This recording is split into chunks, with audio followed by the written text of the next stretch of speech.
Proyecto Revelación. ¿Has pensado que el gobierno de tu país te oculta cosas? No eres el único. En 1993, Steve Greer, médico, profesor de meditación trascendental y ufólogo norteamericano, creó el proyecto Revelación para obligar al gobierno a hacer públicas las informaciones que posee de la existencia de ovnis y los experimentos sobre fuentes de energía avanzada que estarían haciendo a partir de los conocimientos alienígenas. Según Steve Greer, el gobierno norteamericano tiene información sobre sistemas de propulsión y energía avanzada que podrían acabar con la contaminación del planeta. Serían una fuente de energía gratis para todos, minimizaría los costos de producción y acabaría con la pobreza. No suena mal, ¿verdad? Y hay más. El proyecto Revelación pide promulgar leyes que prohíban las armas espaciales y promuevan la exploración, búsqueda y desarrollo del espacio de manera pacífica y cooperativa con otras culturas de la Tierra y del espacio. Greer está convencido que muchos de los experimentos que desarrollan organismos secretos de su gobierno son incluso ocultos para el Congreso, la CIA y hasta para el presidente, y han consumido entre 40 y 80 billones de dólares al año. Sí, billones. Por eso, en 2001, Greer ofreció una concurrida rueda de prensa en Washington, D.C., donde presentó testimonios de 20 personas, en su mayoría exmiembros de las Fuerzas Armadas norteamericanas, que aseguran tener conocimiento y pruebas de estos experimentos sobre ovnis y ciencia alienígena. We have available for the media and for members of Congress a nearly 500-page briefing document with transcripts from dozens of these top-secret witnesses.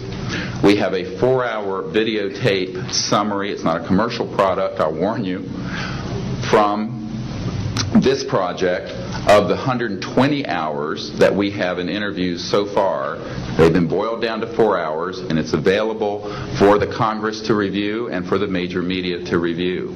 We can establish that this subject is real and has tremendous significance for the human future.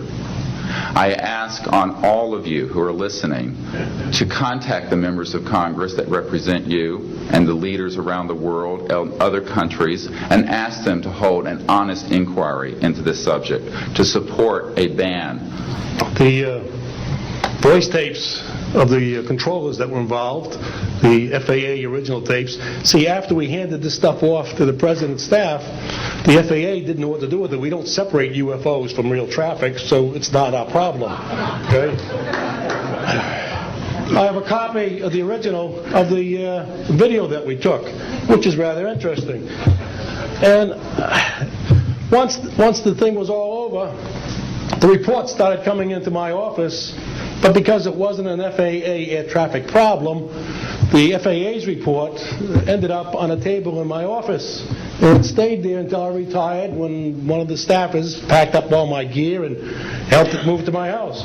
Also, in a box I found just a few days ago, in my 1992 tax return, I have the target printouts from the computer data, which, so if you wanted to or look at every target that was up there at the time, you can now reproduce this from this piece of paper here. And it's called the UFO Incident, Japan 1648, I believe the number was. It happened on November the 18th, 1986.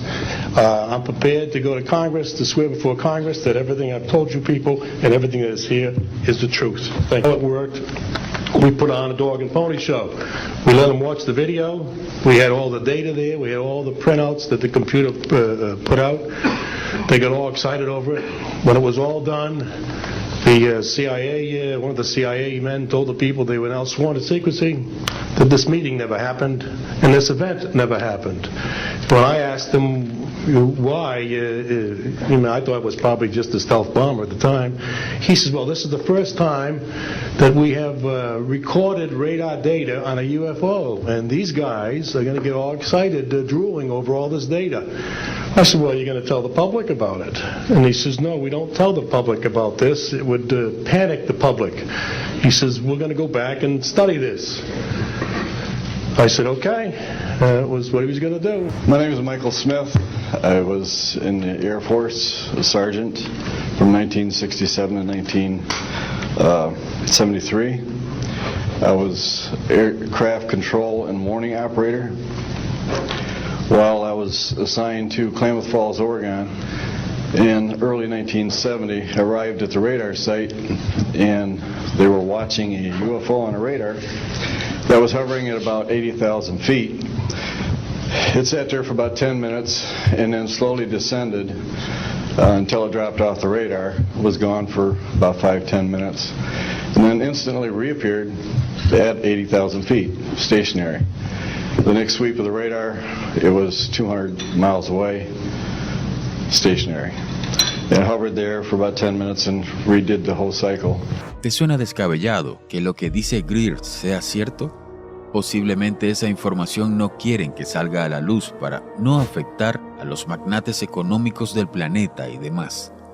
Quién sabe, podrían estar usando estos conocimientos para desarrollar armas espaciales, ¿no crees?